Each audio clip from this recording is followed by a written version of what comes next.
नमस्कार, स्वागत है आपका संसद टीवी पर। मैं हूं मनोज वर्मा और आप देख रहे हैं हमारा खास कार्यक्रम मुद्दा आपका। मुद्दा आपका में आज हम बात करेंगे ई श्रम पोर्टल की। इस मुद्दे पर बात इसलिए करेंगे क्योंकि असंगठित क्षेत्र में काम करने वाले श्रमिकों से जुड़ा ये पहला राष्ट्रीय डाटाबेस ई श्रम पोर्टल है। इसका शुभारंभ 26 अगस्त 2021 को किया गया था। उसके बाद से 5 करोड़ से अधिक कामगार अब तक इस ई श्रम पोर्टल पर अपना पंजीकरण करा चुके हैं। ई श्रम पोर्टल के माध्यम से 38 करोड़ असंगठित क्षेत्र के जो श्रमिक हैं उनका नेशनल डाटाबेस तैयार करने का सरकार का लक्ष्य है। इसके पीछे उद्देश्य क्या है और ये कैसे देश के श्रमिकों के जीवन में बदलाव ला सकता है, इस पर चर्चा करेंगे। असंगठित क्षेत्र के श्रमिकों की अपनी तमाम समस्याएं होती हैं, लेकिन कोई ऐसा ठोस मंच ना होने के कारण उनकी समस्याओं पर चर्चा नहीं हो पाती थी। लेकिन केंद्र सरकार विभिन्न योजनाओं और कार्यक्रम के जरिए गैर संगठित क्षेत्र के श्रमिकों की समस्याओं के निदान में लगी है और उसके लिए तमाम तरह की योजनाएं चला रही है। ई श्रम पोर्टल इसी कड़ी में एक ठोस पहल है।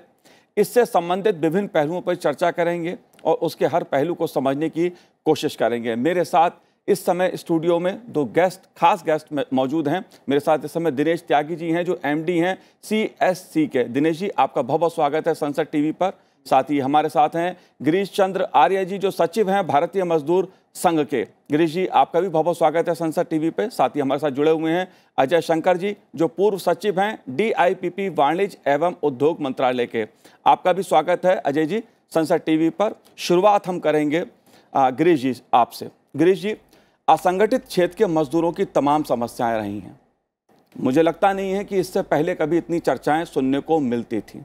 शायद अगर मैं कहूं कोविड काल के बाद इस पे चर्चाएं बहुत शुरू हुई, लेकिन ई श्रम पोर्टल का आना और असंगठित क्षेत्र के लिए आना, ये क्या मायने रहे हैं इसके और ये कितना महत्वपूर्ण है? ये ई श्रम पोर्टल आज आया है। भारतीय मजदूर संघ बहुत पहले से जी असंगठित क्षेत्र के मजदूरों की समस्याओं को उठाता रहा है, मगर परेशानी ये थी कि असंगठित क्षेत्र की परेशानियां तो बहुत हैं, दुश्वारियां बहुत हैं, मगर जो है उसके लिए कोई प्लेटफॉर्म, जैसा आपने कहा, प्लेटफॉर्म नहीं था। और जब जो है मतलब सरकारों ने, ऐसा नहीं है कि ये जो है अभी बन गया, ये सरकारें पहले से भी कोशिश कर रही थी, मगर वो हवाई था सब। मगर जैसा आपने कहा कि कोविड के कारण जो समस्या आई, उसके कारण जो पलायन शुरू हुआ माइग्रेंट लेबर का, तो माइग्रेंट लेबर के पलायन के बाद में जो है सबकी आंखें खुल गईं और उन्हें दिखाई दिया कि कितना जो है पलायन हो रहा है। तो उसके कारण ये योजना पहले से चल रही थी। सरकारी बहुत सारी योजनाएं हैं जिनको चलाया गया है, बनाया गया है, मगर वो ख़त्म हो जाती हैं। मगर अभी जो है हम जो है ये इसको ऐतिहासिक कदम मानते हैं कि ई श्रम पोर्टल, और इसमें लोगों की रुचि देखिए कि मात्र 26 अगस्त से आज हम जो है 29 अक्टूबर में बैठे हैं, 5 करोड़ 57 लाख करीब लोगों ने रजिस्ट्रेशन करा लिया है। तो इससे एक मैं कहता हूँ ये सरकार का ऐतिहासिक कदम है और आगे आने वाले भविष्य में इस देश के असंगठित क्षेत्र के श्रमिकों के लिए ये मील का पत्थर साबित होगा। और जो परेशानियों से गुजर रहे थे इसमें, मगर ये है कि ये हमेशा अभी इसको लागू करने के लिए हमको बहुत गंभीर होना पड़ेगा। जब तक ये लागू करके ज़मीनी स्तर पर नहीं उतारा जाएगा तब तक उसका लाभ नहीं होगा। मगर अभी जो सरकार का प्रयास है वो सराहनीय है। हम भारतीय मजदूर संघ की तरफ से जो हमारी इतनी पुरानी मांग थी उसको पूरा किया है, उसके लिए हम सरकार का धन्यवाद करते हैं। जी दिनेश जी, ई श्रम पोर्टल तमाम बनते हैं, लेकिन असंगठित क्षेत्र के मजदूरों के लिए ऐसा पोर्टल क्यों उपयोगी होगा, कैसे होगा ये उपयोगी? देखिए, जो पोर्टल है ये बड़ा यूनिक है। एक तो सबका डेटा इकट्ठा करना और सब डेटा को क्लीन करना, तो टेक्नोलॉजी ऐसी यूज़ की गई है, आधार को यूज़ किया गया है ताकि डीडुप्लीकेशन आसानी से हो सके। तो सब आधार बेस्ड है। अकाउंट्स कैप्चर किए गए क्योंकि अगर बेनिफिट एक्सटेंड करना है तो दो details are captured, qualification etcetera, जो सब पैरामीटर्स हैं उसको ऑनलाइन कैप्चर किया गया है। और इसमें कोई डॉक्यूमेंट नहीं है, प्रूफ नहीं मांगा जाता है। वॉट एवर इन्फॉर्मेशन जो पर्सन है, जो बेनिफिशरी है, वो प्रोवाइड करता है, उसी के बेसिस से ये डेटा कैप्चर किया जाता है। तो डिजिटल है और डिजिटल में वो सेफ्टी और वो सेफगार्ड बिल्ड किए गए हैं ताकि डेटा को क्लीन हो और ऑथेंटिक हो और उसमें कोई परेशानी नहीं हो। तो पहली बार देश में जैसे आधार का डेटाबेस बना है, सिमिलर टू आधार ने बहुत मदद की, क्योंकि आधार ने डेटा को क्लीन करना, डीडुप्लीकेशन करना और ऑथेंटिकेट करना, बाद में अगर किसी को ऑथेंटिकेट करना है तो इट बिकम वेरी इजी कि वो उसी बेनिफिशियरी को बेनिफिट जा रहा है and not to somebody else.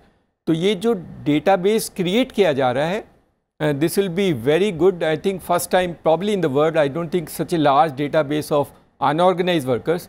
और अगर unorganized worker जो कि इतनी बड़े नंबर में हैं, 40 करोड़ के करीब unorganized workers हैं, उनको अगर यूनिफॉर्मली एक बार सेक्टोरल फॉर्मेट में हमें ट्रीट करना है, हमें उनको बेनिफिट एक्सटेंड करने हैं, तो एक रिलायबल डेटाबेस और रिलायबल अप्रोच और ऑथेंटिक डेटाबेस की बहुत ज़रूरत है। तो ई श्रम पोर्टल जिस तरह से बनाया गया है, इस बिन lot of effort has been done, काफ़ी मेहनत की गई है और सब जो स्टेक होल्डर्स हैं उनके कंसल्टेशन के बाद में पैरामीटर्स को आइडेंटिफाई किया गया और उनको कैप्चर किया जाता है।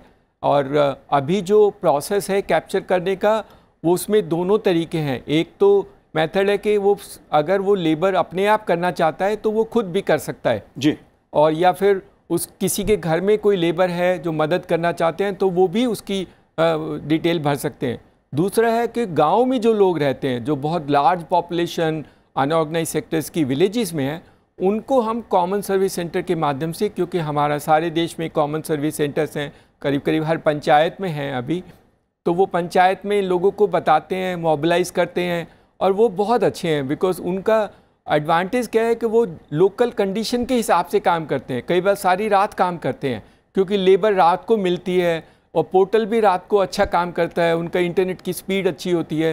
So actually work in the night and register, so they understand local conditions और सब लोगों को मोबिलाइज करके इकट्ठा करके बताते हैं उनके जो डाउट्स हैं कि अगर वो पोर्टल में रजिस्टर करेंगे तो उनको कोई परेशानी नहीं हो, क्या बेनिफिट मिलेंगे। वो एडवोकेसी का काम जो है लोकल लेवल पे ये आदमी करता है, इससे अच्छा नहीं हुआ क्योंकि उसी गाँव में रहता है, वहीं पर काम करता है, लोगों को सारी सर्विस देता है, लोगों का विश्वास उसके ऊपर काफ़ी है। जी बिल्कुल।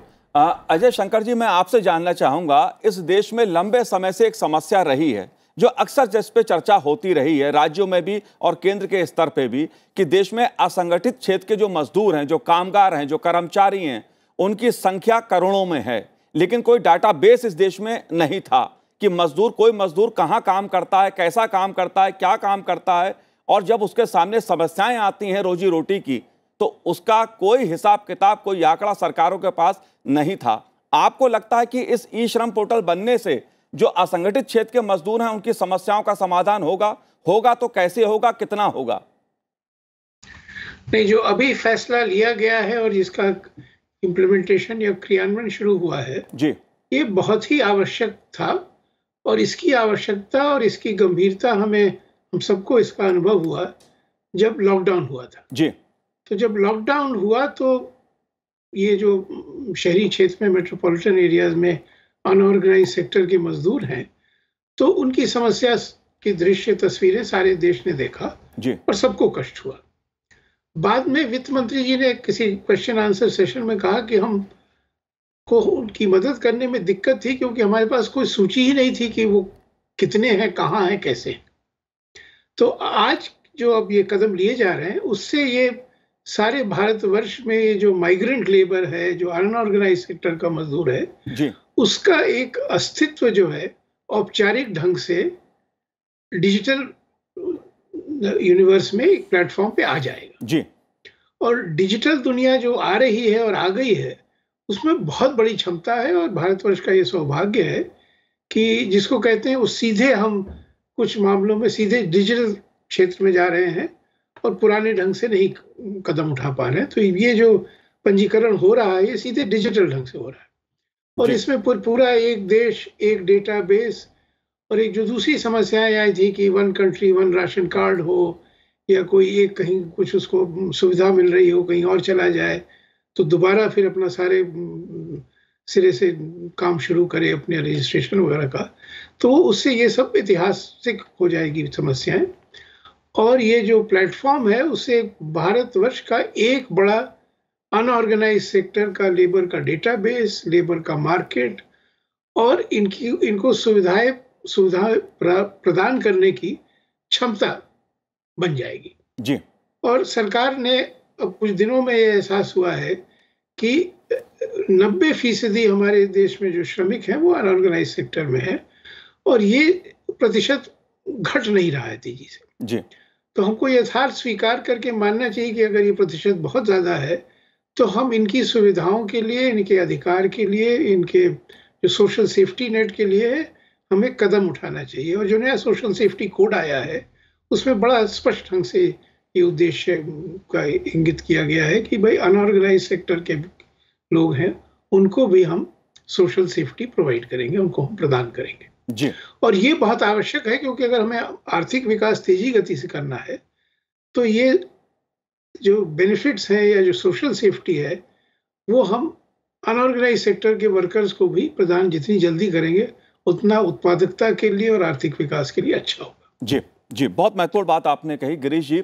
एक बड़ी समस्या रही है जो असंगठित क्षेत्र के मजदूर हैं, उनका कोई डेटा इस देश के पास नहीं था, किसी सरकार के पास भी नहीं था और जब कोई समस्या आती थी, किसी प्रकार के संकट में मजदूर फंसते थे, तब ये होता था कौन सा मजदूर कहाँ काम करता है, किस राज्य का है। और कोविड ने उस चुनौती को सबके सामने लाके रख भी दिया और एक प्रकार से सभी सरकारों ने, केंद्र सरकार ने इसको महसूस भी किया कि जिस तरह की चुनौतियां मजदूरों के सामने खड़ी होती हैं।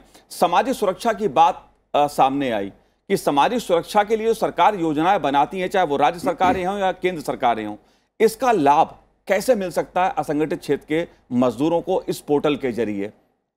इस पोर्टल के जरिए मजदूरों को वास्तव में मैंने जैसे पहले बताया है कि जागरूकता हमें लाने की आवश्यकता है। स्कीम बहुत अच्छी, गवर्नमेंट की बहुत सारी ऐसी स्कीम्स हैं जो अनऑर्गेनाइज सेक्टर के वर्कर्स को जानी चाहिए, मगर उनको जानकारी ना होने के कारण वो उसको ले ही नहीं पाते हैं। तो उसमें जो है सरकार के पास बहुत सारे साधन हैं, उनके अपने डिपार्टमेंट्स हैं, जैसे लेबर ब्यूरो है, लेबर वेलफेयर है, श्रमिक शिक्षा board and Vikas and board है और उसके सोशल पार्टनर्स हैं, ट्रेड यूनियंस हैं। उनके द्वारा इन मजदूरों को शिक्षित किया जाए, जागरूक किया जाए और इसकी तरफ आकर्षित किया जाए। मैं इस पोर्टल के माध्यम से कितना लाभ हुआ है, सरकार को भी कितना लाभ हुआ है, देश को कितना लाभ हुआ है कि करीब 400 से अधिक ट्रेड मालूम पड़ गए। जब इसमें लिखा जाता है कि वो किस स्किल का है तो वो अपना ट्रेड लिखता है उसमें, तो ऐसे 400 ट्रेड निकल करके आए जिनको आज तक हम इलिटरेट समझते थे, तो ऐसे 400 ट्रेड निकल करके आए। तो उसमें जो है जो इंडस्ट्रियलिस्ट है उसको किसी वर्कर की ज़रूरत है, किसी पर्टिकुलर स्किल के वर्कर की ज़रूरत है, तो इस पोर्टल के माध्यम से उसके पास जब डेटाबेस जाएगा तो वो जो है उसके आधार पर उनको सेलेक्ट करेगा, तो उससे रोज़गार के लिए जो है उसके रास्ता खुलेगा। और यदि जो है कोई भी काम चल रहा है तो सरकार के पास डेटा होने के कारण उन्हीं लोगों को चिन्हित करके उनको रोजगार भी दिया जा सकता है। तो इससे जो है इतना लाभ होगा कि उसको विश्वास होगा। दूसरी चीज़ ये है कि सरकार समय समय पर योजनाएं लाती है, सामाजिक सुरक्षा के तहत जो है कुछ योजनाएं लेके आती है। अभी तक सरकार को यही पता नहीं था कि इस योजना को मैं किस पर लागू करूं। पैंडेमिक में 1,500 हज़ार रुपया दिया, बहुत सारी सुविधाएं दी, मगर जो है सरकार यही ढूंढती रही हम दें किसको। अब ये डेटाबेस बनने से वो सीधा जो उसको रोजगार मिलेगा डेटाबेस के आधार पर वो उसके खाते में जाएगा। यदि सरकारी योजना के तहत कोई लाभ मिलेगा तो उसके खाते में जाएगा। तो अभी जो है जो हम मुफ्त में सारी चीज़ें करते हैं, अब इस देश का श्रमिक, जिसमें चाहे मनरेगा का हो, घर में काम करने वाली महिला हो, कृषि मजदूर हो, मत्स्य में हो, बागान में हो, बीड़ी में हो, जितना भी असंगठित क्षेत्र है, गिग वर्कर हो, प्लेटफॉर्म वर्कर हो, सारा का सारा इससे कवर हो जाएगा। और सारा कवर होने के बाद में उसको कहीं ना कहीं कुछ काम मिलेगा और सरकारी योजनाओं को उसको लाभ मिलेगा। तो मैं आपको ये बता रहा हूँ कि ये मैंने आपको अपने इनिशियल रिमार्क में भी कहा कि ये देश के लिए बहुत हितकारी होगा, देश के स्वाभिमान और अर्थव्यवस्था के लिए बढ़ाने में बहुत सहयोगी होगा। और इसके कारण देश के मजदूर, कोई जो है मजदूर की, मैं भारतीय मजदूर संघ से का प्रतिनिधित्व करता हूँ, कोई मजदूर मुफ्त में कुछ भी लेना नहीं चाहता, वो अपना श्रम दे करके कुछ लेना चाहता है, मगर श्रम उसके पास देने के लिए रास्ता नहीं है। इस श्रम पोर्टल से उसको रोजगार मिलेगा और रोजगार के माध्यम से देश का विकास होगा और इससे चहुतरफा विकास होगा। सरकार को भी लाभ होगा, देश को भी लाभ होगा और जो है हमारे श्रमिकों को भी तरह तरह के इसमें लाभ मिलेंगे। जी दिनेश जी, इसमें पंजीकरण किसी भी असंगठित क्षेत्र का मजदूर अपना पंजीकरण करा सकता है? एक तो सवाल मैं ये जानना आपसे चाहता हूँ। और एक बात जो इसमें आ रही है, कृषि और जो कंस्ट्रक्शन, दो ऐसे क्षेत्र हैं जिनसे सबसे ज़्यादा लोग जुड़े हुए हैं। प्रवासी श्रमिकों का भी सवाल एक आता है, और साथ ही ये बात भी कही जा रही है लगातार कि इसके जरिए जो महिला मजदूर हैं वो भी बड़े पैमाने पर अपना पंजीकरण करा सकती हैं। इसमें क्या अलग अलग वर्गीकरण इसका जो है वो किस प्रकार से है? देखिए, अभी तक 5.7 करोड़ के करीब रजिस्ट्रेशन हुआ है। अगर उस डेटा को एनालाइज किया जाए तो उसमें 51% महिलाएं हैं और बाकी पुरुष हैं, और उसमें 60% से ज़्यादा 18 to 40 ईयर्स के ग्रुप, जो एज ग्रुप है उसके लोग हैं। सबसे ज़्यादा जो सेगमेंट है वो एग्रीकल्चर के लेबर्स का है, फिर कंस्ट्रक्शंस वाले हैं, कंस्ट्रक्शन इंडस्ट्री आपने सेकंड बताया जी, और बाकी सबका परसेंटेज है। तो ये all people, all kind of people जो किसी भी काम में युक्त हैं, जो किसी भी काम में अपना योगदान देते हैं, उन सब का रजिस्ट्रेशन होता है। उनको पता लगता है, सरकार को अब कम से कम ये तो मालूम होगा कि इस तरह के बीडी वर्कर्स इतने लोग हैं, जो घर में काम करते हैं वो इतने लोग हैं, जो महिलाएं अपने घर में छोटा रोज़गार करते हैं या जो टेलरिंग का काम करते हैं उतने लोग हैं। That details are now available through this. Universal account number की बात भी है इसमें? हाँ जी। वो क्या, उसका मतलब क्या है? हर एक जो रजिस्ट्रेशन होता है उसको एक नंबर दिया जाता है, और वो number is called the universal account number. तो वो यूएन नंबर बहुत यूनिक है, सबके लिए अलग होगा और बहुत यूनिक होगा, और वो इंटरऑपरेबल होगा। हर समय आप कहीं भी जाकर के उसको यूज़ कर सकते हैं। अगर आप बिहार से दिल्ली आए हैं और वांट टू गेट बेनिफिट, उस नंबर से आपको वो बेनिफिट एक्सटेंड किया जा सकता है। तो नंबर इज़ योर आइडेंटिटी। तो हर एक लेबर को सरकार ने एक यूनिक आइडेंटिटी प्रोवाइड की, डिजिटल आइडेंटिटी प्रोवाइड की, and that numbers become digital identity for them. तो बार बार, जैसा कि पहले कहा गया कि बार बार जो अब हर जगह जाते हैं, हर स्कीम लेने के लिए आपको डॉक्यूमेंट देने पड़ते हैं, या अपने आप को आइडेंटिफाई करना पड़ता है, या प्रूव करना पड़ता है कि आप उसमें उस एलिजिबल हैं या नहीं, वो सब खत्म हो जाएगा। ये यूनिक आइडेंटिफायर नंबर जो है वो आपकी मदद करेगा कि उसके बेसिस पे सरकार आपको बेनिफिट एक्सटेंड कर सकती है। जी अजय जी, ये यूनिवर्सल अकाउंट नंबर के जरिए जो लोग ई श्रम पोर्टल पे अपना पंजीकरण करा रहे हैं, उन्हें क्या सरकार कोई सहायता भी या किसी प्रकार की समाजी सुरक्षा भी उपलब्ध करा रही है? ये तो शुरुआत है जी, तो इसमें कई चीजें आगे चल के हमें दिखाई देंगी। तो एक जो कठिनाई होती है बाजार में कि बाजार में सूचना का जो अभाव कहिए, या अंग्रेजी में जैसे कहते हैं इंफॉर्मेशन असिमेट्री जी। तो जो श्रमिक है उसको पता नहीं कहाँ उसको मजदूरी मिल सकती है, और जिसको श्रमिक की जरूरत है उसको पता नहीं कि मजदूर हम कहाँ से लें। तो अभी तक जो व्यवस्था चलती आ रही है उसमें जिसको कहते हैं लेबर कॉन्ट्रैक्टर्स होते हैं, वो ऑर्गेनाइज करते हैं, मजदूरों को ले आते हैं। तो अब इस डिजिटल प्लेटफॉर्म से दोनों तरफ से, मतलब जिनको श्रम देना है, जिनको श्रम लेना है, उनके लिए एक नई दुनिया खड़ी हो रही है। फिर दूसरा इसका पहलू देखें कि जिसको मैंने पहले भी संकेत किया था कि सामाजिक सेफ्टी या सोशल वेलफेयर, जैसा कि सोशल सिक्योरिटी कोड में कहा गया है, तो उसके क्रियान्वयन में अब इस डिजिटल दुनिया की पूरी ताकत उपलब्ध हो जाएगी सरकार को, केंद्र सरकार को, राज्य सरकार को, कि श्रमिक जहां भी हो, जिस शहर में हो, एक शहर को छोड़ के दूसरे शहर में चला जाए, तो जो भी सरकार सुविधा देना चाहे वो उसको दे सकती है, और जो जिस सुविधा के लिए उसको हक है वो मांग के ले सकता है। और आगे वाले समय में तो आवश्यकता इस बात की है, और मुझे उम्मीद भी है कि जल्दी से जल्दी होगा, कि हम जो एक सोशल वेलफेयर या सोशल सेफ्टी नेट है जी, वो असंगठित क्षेत्र के सभी श्रमिकों को एक न्यूनतम स्तर का प्रदान कर दें। क्योंकि अभी हाल में जैसे वो आंकड़े आए हैं, जिससे कष्ट भी हुआ है कि भाई हंगर इंडेक्स में हम थोड़ा सा नीचे गए हैं या इसमें कठिनाई है। तो एक बार ये सूचना सरकार के पास उपलब्ध होगी तो सरकार के लिए आसान होगा कि सबसे कम व्यय में सबसे ज़्यादा लाभ जिसको मिलना चाहिए उसको हम कैसे पहुंचा दें, और सब लोग गरीबी रेखा के ऊपर आ जाएं, और जो बेसिक स्वास्थ्य है या बीमारी है या ओल्ड एज है उसकी सुविधाएं उनको मिल जाए न्यूनतम स्तर की। और जैसे जैसे देश का विकास होगा, साधन और उपलब्ध होंगे तो उनका स्तर बढ़ता जाएगा।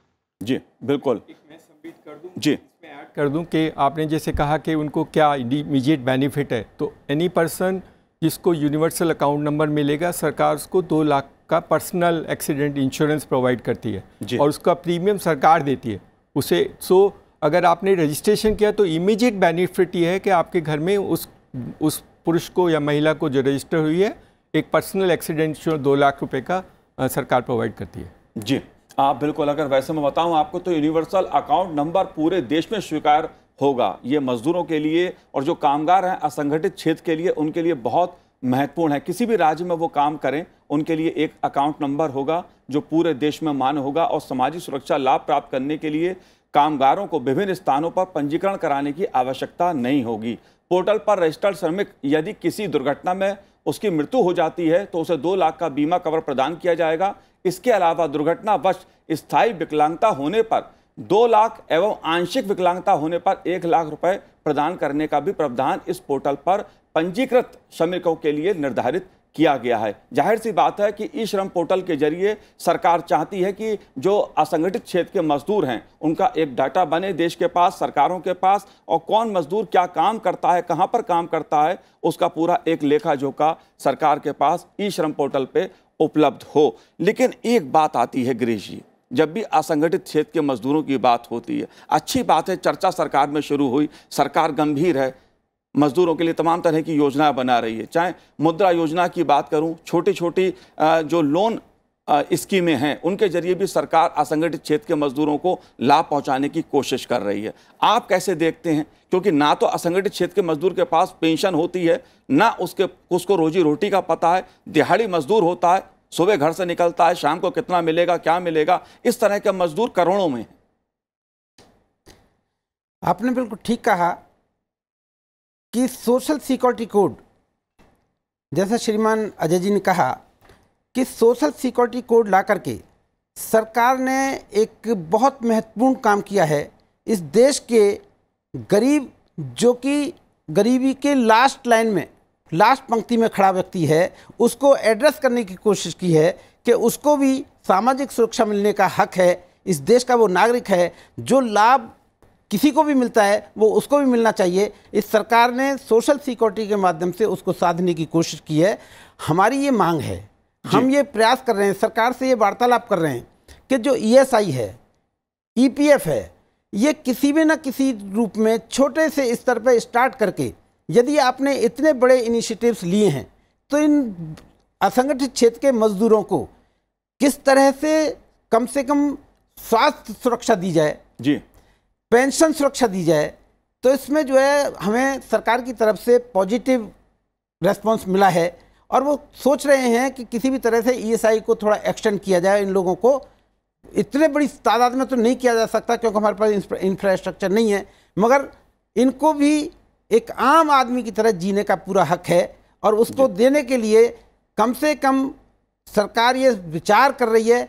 तो जब विचार कर रही है, जब श्रम पोर्टल आया है तो ये लागू भी होगा। मगर मेरा एक निवेदन इसके साथ है कि कोई भी योजना लेकर के आइए, हर योजना में सुधार की हमेशा गुंजाइश रहती है। तो आवश्यकता अनुसार और समय अनुसार इसमें सोशल पार्टनर्स के साथ बैठ करके, ट्रेड यूनियंस के साथ बैठ करके, क्योंकि ये ट्रेड यूनियंस की कंस्टिट्यूंसी है, ट्रेड यूनियंस के साथ बैठ करके आप सलाह करें। ये सरकार जब से आई है, पर्टिकुलरली ये जो मंत्री जब से आए हैं, इन्होंने जो है द्विपक्षीय त्रिपक्षीय ट्रेड यूनियंस और एम्प्लॉयर्स, इनको बिठा करके कई बार बात की है, तो उससे बहुत सारे कन्फ्यूजन्स दूर हो रहे हैं। मगर इसमें साथ में ये भी करना पड़ेगा कि हम सब लोग बैठ करके श्रमिकों का उद्धार कैसे कर सकते हैं। इस देश के श्रमिक अगर मेन स्ट्रीम में आ जाएंगे तो निश्चित रूप से हमारी अर्थव्यवस्था पे भी फर्क पड़ेगा और इनके जीवन स्तर को भी सुधारने में हम कामयाब होंगे। जी बिल्कुल, लेकिन गिरीश जी तभी होगा क्योंकि देश में अलग अलग राज्यों में अलग अलग दलों की सरकारें भी होती हैं और हर राज्य की अपनी एक मजदूर नीति भी होती है। दिनेश जी, राज्यों की भूमिका को कैसे देखते हैं आप? क्योंकि ई श्रम पोर्टल बन गया, लेकिन राज्यों की भूमिका, क्योंकि मजदूर जो हैं वो एक राज्य से दूसरे राज्य जाते हैं, काम करते हैं। देखिए, अभी रजिस्ट्रेशन के प्रोसेस में भी राज्यों की भूमिका अहम है। आपने जैसे देखा होगा कि कुछ स्टेट्स ने बहुत अच्छा किया जी, दे डन वेरी वेल, तो उन राज्यों में राज्य की जो सारी इंस्टीट्यूशंस हैं, चाहे वो डिस्ट्रिक्ट लेवल पे हो, चाहे ब्लॉक लेवल पे हो, चाहे स्टेट लेवल पे, सब ने बहुत ऑर्गेनाइज किया है, सब ने बहुत मदद की है, पब्लिसिटी की है, अवेयरनेस की है। जब तक state departments active role play नहीं करते, इतना लार्ज डेटाबेस कैप्चर करना, लोगों को कन्विंस कराना, भ्रम को निकालना, जो भ्रम फैलाए जाते हैं, ये all this part the state has done it and you can see that happening around. जब ये डेटाबेस बन जाएगा, उसमें इम्प्लीमेंटेशन के लिए यूजेस भी राज्यों के साथ है, इसकी एक्सेस, डेटाबेस की एक्सेस राज्यों को रहेगी। राज्य भी अपने तरीके से अगर एक्स्ट्रा बेनिफिट या कई नई scheme particular to that state बनाना चाहते हैं, वो कर सकते हैं। अभी भी उनके पास वो डेटाबेस उस तरह ऑर्गेनाइज नहीं है, डुप्लीकेट भी हो सकते हैं और माइग्रेट हो सकते हैं, एक्चुअल अवेलेबिलिटी नहीं होते। इसमें वो एडवांटेज हैं that they will get real authenticated database which they can use. उनको कोई भी स्कीम डिज़ाइन करनी है, इम्प्लीमेंट करनी है, लेकिन राज्यों का जो रोल है वो बहुत अहम है और उनकी भूमिका इसके रजिस्ट्रेशन में और इसके बेनिफिट एक्सटेंशन में काफ़ी अहम रहेगी। जी बिल्कुल, जो भी केंद्रीय योजनाएं होती हैं उसमें राज्यों की भूमिका भी खासी अहम होती है। दिनेश जी, आपने हमसे बात की, आपका बहुत बहुत शुक्रिया, बहुत बहुत धन्यवाद। गिरीश जी, आपका भी बहुत बहुत धन्यवाद हमसे बात करने के लिए, और अजय जी, आपका भी बहुत बहुत शुक्रिया, बहुत बहुत धन्यवाद संसद टीवी से बात करने के लिए। तो हमारे इस कार्यक्रम में आज इतना ही, मुझे दीजिए आज्ञा, नमस्कार।